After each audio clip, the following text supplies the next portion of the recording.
In today's episode, we're trying to talk about something that really holds people back. It has held me back at some point in my life, but let's hope it liberates you from whatever limiting beliefs you have.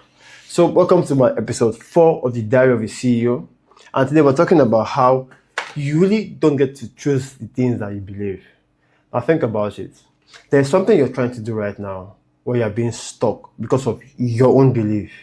And everybody understands this. Everybody at some point has been there.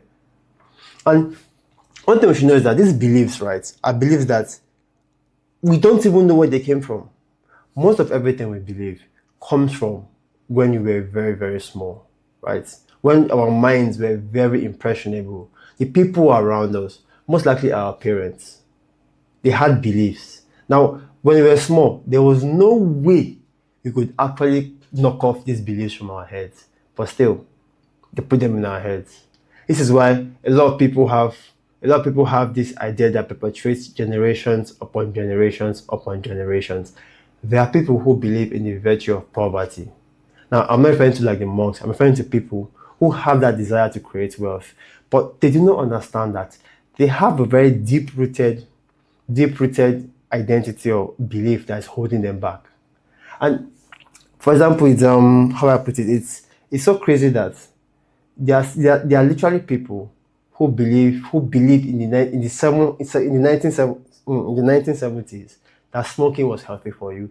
Medical doctors believed that smoking was healthy for you in the 1970s and in the 1970s. They actually pushed the idea of smoking as a very healthy option. It took them decades to realize that was a very big mistake. It took them decades to realize that they were used to push propaganda. But how many people believed it?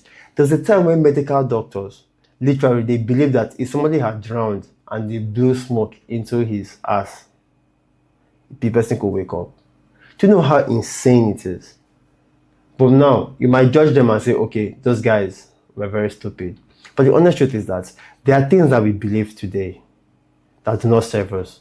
There are things that we believe today that we don't even know where they came from. Right? And it's always best for us to, first of all, know the things that are holding us back. And instead of you sitting down to think about your false beliefs, why don't you sit down and try to look at what you're trying to achieve? And if you're trying to achieve something, and all of a sudden you have some automatic thoughts, I think that reminds me of a particular concept called ANT, automatic negative thoughts. If you write something down and you get some automatic negative thoughts, what that means is there are some beliefs that you have in your head. Mind you, there's some beliefs that you may not even be aware of. That is how powerful it is. But because they'll be put in your head while you're very small. And sometimes these guys who put these ideas in your head, they don't mean harm. That is what some of them already know. That is how they think. That is their identity. And they've passed it down to you. This is how generational curses are passed. This is how poverty keeps going. This is how people who are born into a rich home and the person who is born into the rich home may not be smart, but yet he can still maintain the family's wealth because they've given him ideas that work in his favor. While the man who is in poverty gives his son ideas that makes him stay in poverty. Now, I'm not here to talk about how materialistic things are good, but if you have a goal, any goal it is, let me say a fitness goal. If you have a fitness goal and you hear things like, oh, my genetics don't work in my favor, that is a limiting belief. Now, there are 4 ways, right? There are 4 things that people should consider when it comes to changing their beliefs, right? Which is 1, the current belief itself, which is what's the current evidence, right, that this thing is true. Because take it or leave it, every belief sometimes there's a level of evidence at every belief. See, this is why beliefs is very tricky, right? Beliefs, because what makes beliefs even stronger is the evidence, one, and the conformity, the environment, right? If you look at religious beliefs that date back centuries ago, I think about them now, we notice how crazy things are. If you look at some religions today, I don't want to call names, it's not my job to like call them out, but if you look at some religions today and look at the things they believe, you ask yourself questions like, where did these things come out from? Like, how do they even make sense? But yet, people have practiced them for centuries and they really, really believed in them. So to change your beliefs, also consider that, first of all, you need your old belief, right? And you need a new belief. And obviously, for you to have a new belief, what that mostly means is that you feel like the old belief is no longer serving you. So, what is your old belief? And what is your evidence in this belief? What is the current, what they call it, confidence in the belief itself? Now you have a new set of evidence, right? What is the confidence in this belief? So, for example, is somebody who has limiting belief in terms of building wealth, because he wants to build wealth, he wants to build generational wealth, good wealth. First of all, his limiting belief is okay, maybe it could be money is bad, right? And let me see, his father may have showed him, because, sorry, that might be a very quick story, right? Let me use my dad as an example. My dad was owning the bank, right? And I remember when the bank came to claim the money he was owing, they came with about 15 armed policemen. And one of these policemen said, he's a big man, though, and nobody would ever realize that he's owing the bank. So most of these big men don't have anything. They're just owing people money up and down. Now that's his limiting belief, right? Now it's not my job to change his belief. Now he will go and tell his son that story, and his son will go around thinking that all the big men are just people who are owing money. They are riding on top loans, and they don't really have real wealth. Now that is evidence to that boy. That is evidence to him as a father. Give this to his son. But his son grows up and wants to change his belief. He looks and says, okay, fine, what's the new belief I want to embody? One belief he's trying to embody is the fact that wealth is good, right? Wealth plays a role. I won't say wealth is good. I'll say wealth plays a role. And he wants to do some things in this life that he needs money to do. So, for example, he wants to create an experience. I feel like, I want to build schools for people in Africa. I want to be able to do a lot of things for people in Africa that I really don't want to mention on the channel because it makes it feel like, okay, it's all self-pleasing. No, I have things I want to do. I have guys I want to help. So I've seen a need for money. So this guy too sees a need for money in his life. So he sees a need to create wealth, right? Or to at least raise money or know how to basically become a very resourceful person. So now he needs to understand that if he zooms out and looks at the people who got rich, instead of people who got rich, there are people who would basically tell him what he really, really is. Would give him the nuances to making wealth. This is where his evidence comes from, right? Mind you, these two beliefs, like they work hand in hand. And a lot of people, it's easy for you to change your belief if it comes from a source that you feel is authoritative, a source that you look up to. In the story of this particular child, first of all, it was his father. And in modern day age, I'm super sorry, a lot of our thoughts come from very influential people. Even social media influencers kind of shape the thoughts. This is why I always say that your attention should be intentional. You should be very intentional about your attention. Okay. Because the things that you consume shape your thinking. And I always tell you to consume carefully. Because again, when it comes to shaping your thought, this is why things like affirmations are very powerful. Because it is you trying to convince yourself over and over again that this is you. This is something that you like. So affirmations is something you can use to work on your beliefs. Now, it might take time, right? It will take time because your evidence may not be clear at the moment. So right now, if you go back and look at when I started creating content, you see that I was jittering, I was stammering. Right there with evidence to tell myself to stop. But by the time I kept on doing affirmations, telling myself how good I am, all of a sudden I can just turn on the camera and freestyle to the camera. That's where I try my possible best to document most of the entire journey. Shit, I'm sorry, my backup camera is not on to show you the journey of me doing this, right? Because I have a few bullet points. I make sure that I try to touch these bullet points as much as I can. So episode done. So let's see. All right. So now you might be trying to convince somebody on something, right? You might be trying to convince somebody on something. In our previous episode, I told you about how you can persuade somebody, right? So in the case of trying to help somebody who has limiting beliefs, if you ever try to attack the beliefs, you are attacking their identity because most of the things that we believe, they come from our identity. They come from who we are. The man who is poor will justify why he's poor. The person who is a victim will justify why he's a victim through his beliefs. Now, if you change your identity, man, you can change your identity without changing your beliefs, because your identity at some point will align with your beliefs will align with your identity. That is what affirmations and the way you carry yourself, they assist to work on your identity. So if you tell yourself over and over again that I am a confident person, you begin to walk like a confident person. You begin to add some swag to the way you walk. All of a sudden, give it some. It takes some time. Some people 3 months. Some people a couple of weeks. But at some point, you begin to embody that identity, and you begin to believe like you're that kind of person. You begin to think like you're that kind of person. Your beliefs all of a sudden begin to realign. Because why? You begin to adopt. You begin to inspire yourself with those beliefs. So when you see somebody else and you're trying to inspire those beliefs, don't argue with them. Sit them down. Let them question their beliefs. Okay? So you believe money is bad. Why do you believe money is bad? My dad gave me a story of somebody, of a couple of rich men who he followed to go and seize their assets. Okay? These men, what did they do? They were owing the bank. Okay? So what happened? They took money from the bank. They couldn't pay back. Why couldn't they pay back? The business failed. Because there's risk in entrepreneurship. All right? Does that make them bad people? No. It doesn't make them bad people. Did they employ people? Yes. Now, did they also contribute to society? Yes, they did.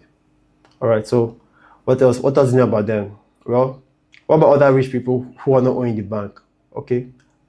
How did they get rich? So sometimes his father will give him a story of how a lot of rich people who may not have gotten money from the bank may be scammers. They're scammers. Okay. Look at the restaurant down the road. Can you tell he's a scammer? Can you see the people that he's employing? But you begin to question those beliefs in a way that you're making the person think. You're not judging the person, because the moment you judge the person and his beliefs, his identity, his brain shuts down. He says don't need to listen to you anymore. But if you keep asking those questions, you're making him think, right? Because he gets a particular point where he says, okay, fine, I think I get this guy's point. Or rather, no, hold on. It means that what I've been thinking was not entirely accurate. That is why it's better for you to not think at all than for you to think and think in the wrong direction.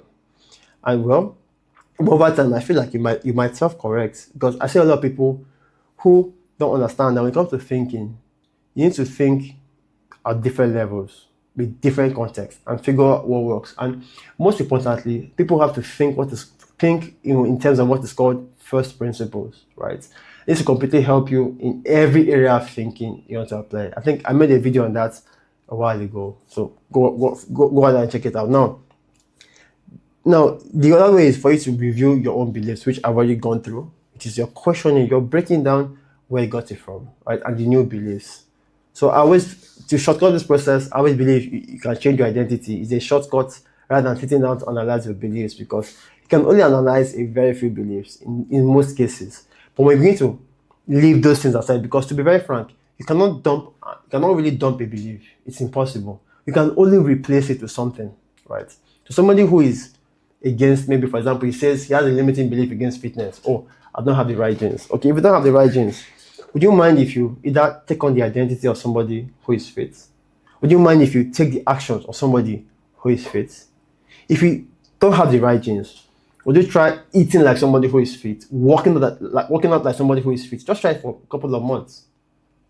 Rest like somebody who is fit. Go on supplements. Do you think you can achieve that? Okay. So slowly, you cannot break a belief. You can only replace it with something that is good. So now, to end this, you should also realize, you should get to know that beliefs are very, very malleable. Yes, they are stubborn because they take time. They were given to you over a decade ago. You have subconsciously believed them. Trust me. And if you had the belief for about 20 years, think about it. You have already been acting according to that belief for 20 years, right? You'll be acting according to that belief. And two, you have been self-sabotaging. You have been gathering evidence on this belief. So first thing first is to find the belief that you want to use to replace this belief. Embrace that belief. And like I said, the best way to do it is through identity shifting, identity change. If you can nail this concept of identity change, which of course I will bring up later, you to be a complete game changer in this thing, right? So I guess that is it. Let me check my notes if I didn't touch any particular point. So I think talking about comfort zone, yes, that when you try to shift your belief, right, you're going to feel uncomfortable because it doesn't feel like who you are. It feels like you've been slightly misled, and it's alright to feel like that first. But at some point, you have to go through the entire process. Never stop. The moment you're trying to change your belief, because the moment you stop and go back, what you're mostly doing is you most likely will never change your belief in any area of your life again. So, for example, if you successfully change your belief in fitness, and you maybe you are in fitness, you become fit, you have the body you want. It's easy for you to transplant new belief system into maybe making money. It's easy for you to transplant new ideas into being you, because slowly you're becoming a beginner again. And this is why I tell people to have that mind of a beginner. The mind of a beginner is easy to adjust. The mind of a beginner is like the mind of a child. And it's that mind of a child that is super impressionable. That is why all governments, right, will basically find it very difficult to let go of controlling the child's mind, because they know that that age is very important. Any sect that is held bound to programming people, they know how important the mind of a child is, how impressionable it is. That is, although they create these ideas that they shouldn't be on social media, no, because they want to be able to program that child outside of the system. They want the child in their system, in their care, so they can do as much programming to that child. But that's the religious sect.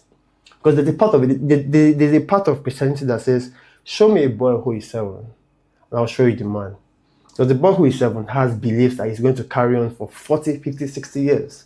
And that is why, if you follow this channel and follow my content, you get to realize that we are helping you to slowly chip that thing off. But even chipping things off myself. Chipping things off. So if you want to step out of your comfort zone, because changing your identity is out of your comfort zone, you need to, first of all, change your identity, which obviously will change your beliefs. But over time, when you're doing something that doesn't feel like you want to give up. You want to give up, you're going back.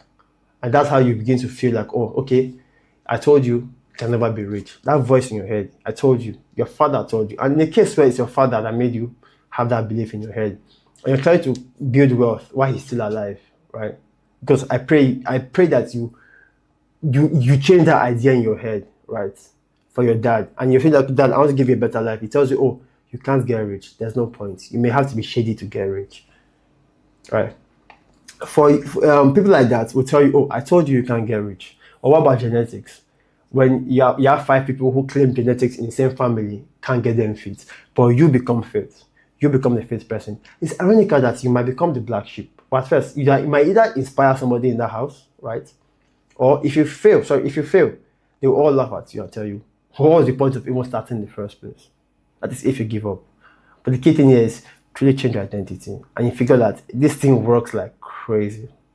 So keep pushing. If you're in a state of discomfort, that is the process. You really can't change it. Keep moving. Let me see.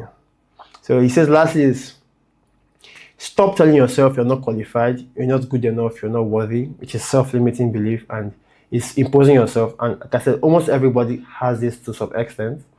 I too have it. I have it, and I'm slowly chipping away. And I said, growth happens when you start doing the things that you don't believe you are qualified to do. If you do those things almost every day, at some point, the belief will fall out. So thank you very much. This is one of my longest episodes, and it's pretty long because it's personal to me.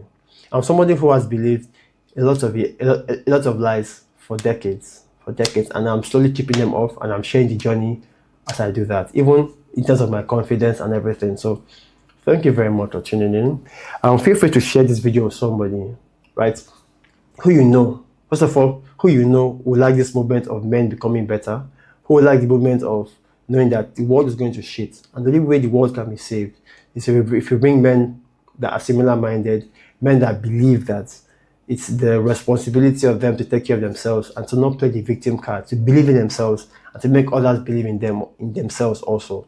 So please feel free to share this video with them. Let's form a community of men who will move the world forward. So thank you very much. Talk to you soon, and bye for now.